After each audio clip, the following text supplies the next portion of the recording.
Allora, ecco qua, siamo rientrati nella nostra rubrica del Memento, torniamo a parlare dei risparmiatori truffati dalle banche e il titolo dice beffati dai politici. Buonasera Patrizio Miatello, Associazione Zellino Daonara 3, terzo.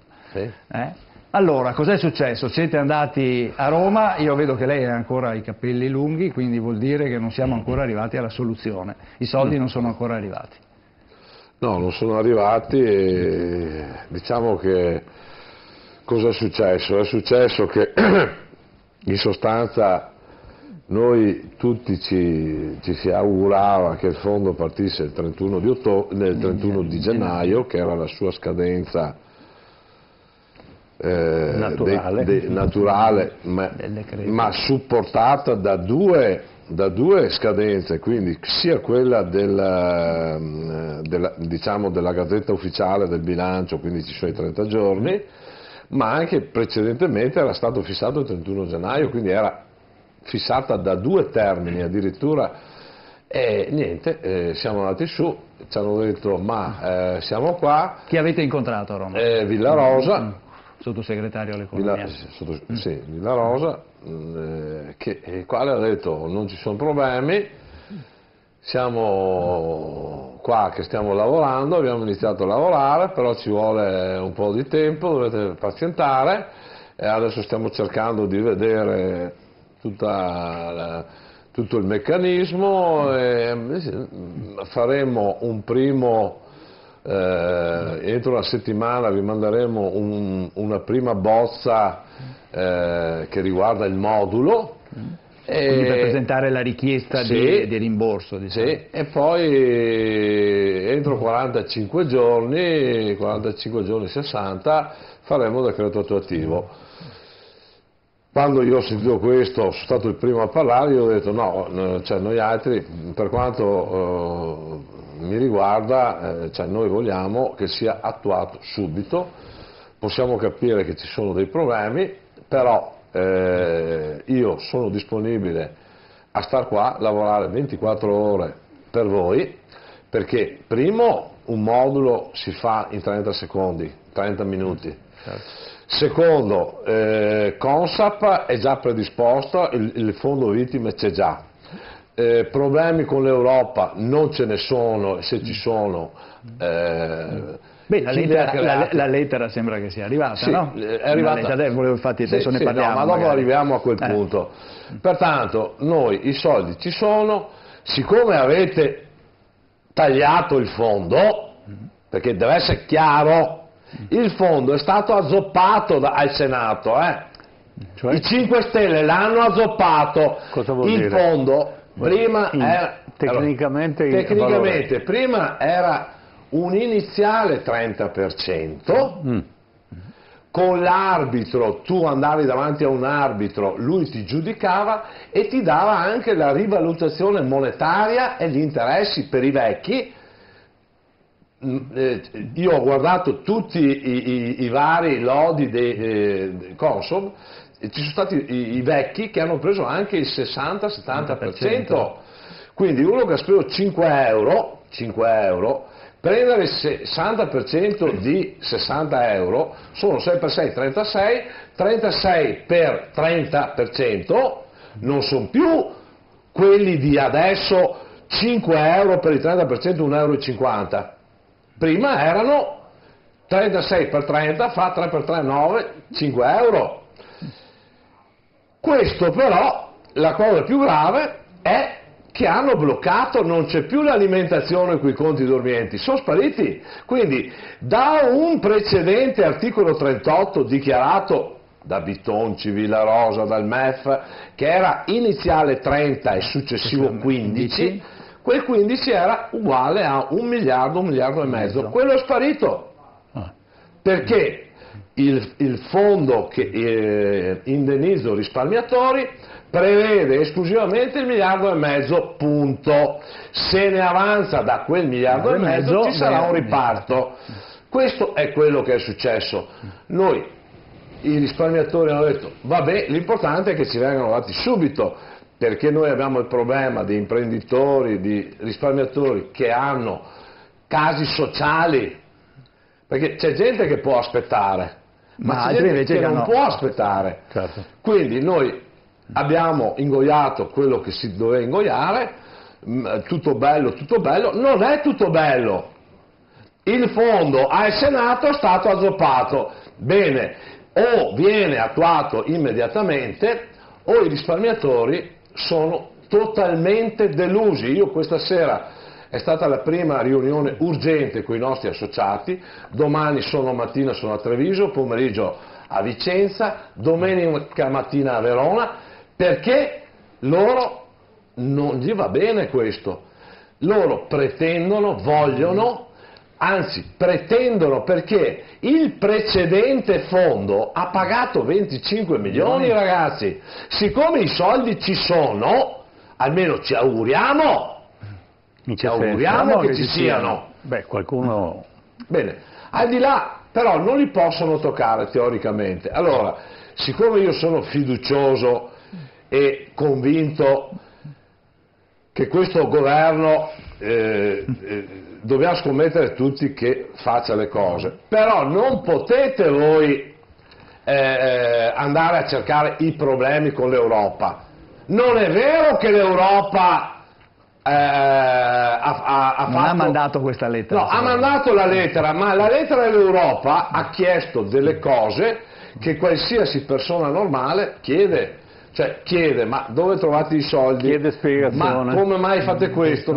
Quindi è una richiesta, anche perché l'Europa, cioè i conti dormienti non sono a bilancio, quindi non può dire niente. Può dire qualcosa, perché siccome è stato levato via l'arbitro, giustamente la persona comune dice, ma come danno i soldi a tutti? Certo. E se domani c'è Bruno Vespa che li chiede, che avanza 800.000 euro, però ne ha già portati a casa 11 milioni guadagnando, sarebbe anche giusto magari a dirgli a Bruno Vespa, dai, aspetta un attimo. No, non hai diritto, perché se hai già guadagnato rispetto a quello che hai versato, perché parliamo di risparmio versato, certo, che è diverso da azioni e investimento.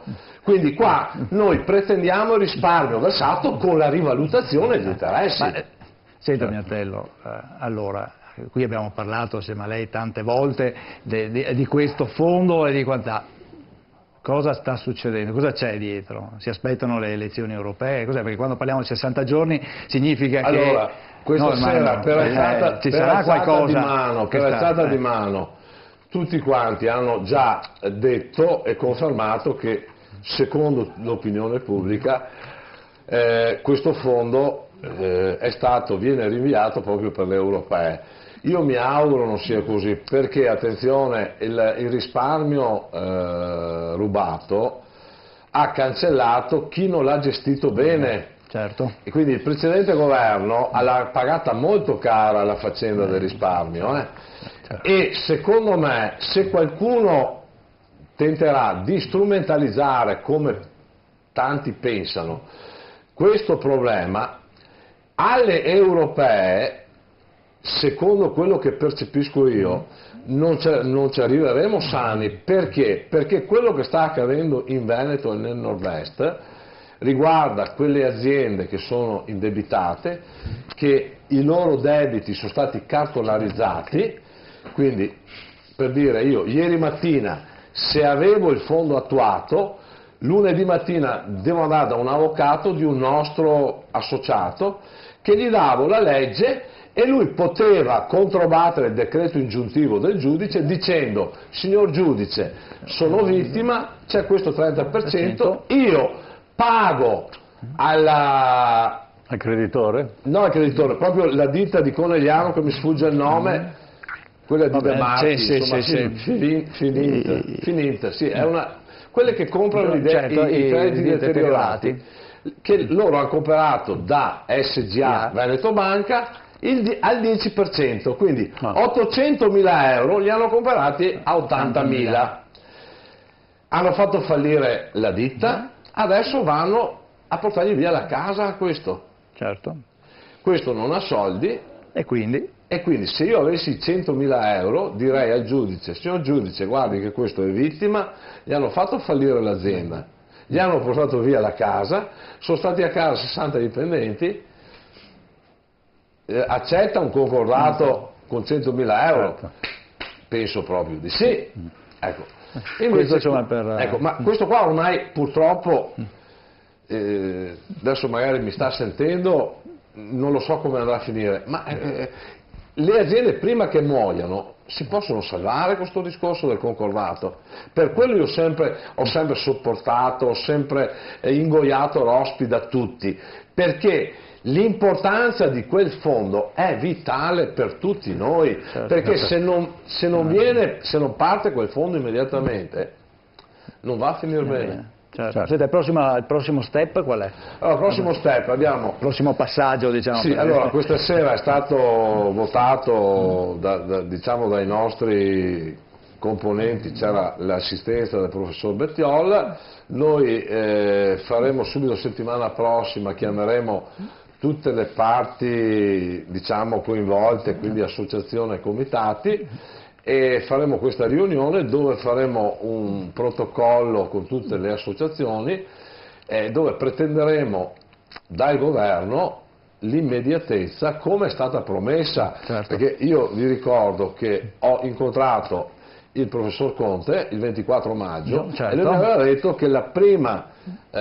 operazione che lui avrebbe fatto, mantenendo il contratto di governo, al quale ringrazio Bitonci, perché è stato Bitonci a far inserire a pagina 13-14 articolo 5 il rimborso dei risparmiatori espropriati con i conti dormienti. Certo, però qua il tempo passa, allora il precedente c'è stato, è stato azzoppato il fondo, vabbè, però immediatezza, non possiamo aspettare, adesso viene fuori il problema dell'Europa che non esiste, perché comunque se anche esistesse è per chi l'ha creato, insomma, cioè, certo. Voglio dire, cosa c'entra i risparmiatori? Certo. Tutto qua. Miatello, dobbiamo fermarci perché il tempo stasera è scappato via. Speriamo che la prossima volta ci siano delle notizie migliori, quindi per poter dare speranza ai nostri telespettatori. Nel frattempo ti ringraziamo e ti aspettiamo a breve. Grazie. Il barbiere è pronto, noi siamo qui pronti per il taglio dei Taglieremo capelli e speriamo che in succeda. diretta. Dovrei tagliarli a mo' di è vero, di guerra, è vero. però speriamo che adesso magari si muovano. Qualcosa succeda, certo. Grazie a Patrizio Miatello. Allora, i telespettatori, a tra poco, lo vedete anche nel crawl che scorre sotto il video, tra poco iniziamo l'ultima parte di TV7 Match, parleremo del tanto discusso questione dei migranti, che sembra essere praticamente l'unico problema che abbiamo in Italia, e di tanto altro, ma tra poco. Invece vediamo che i problemi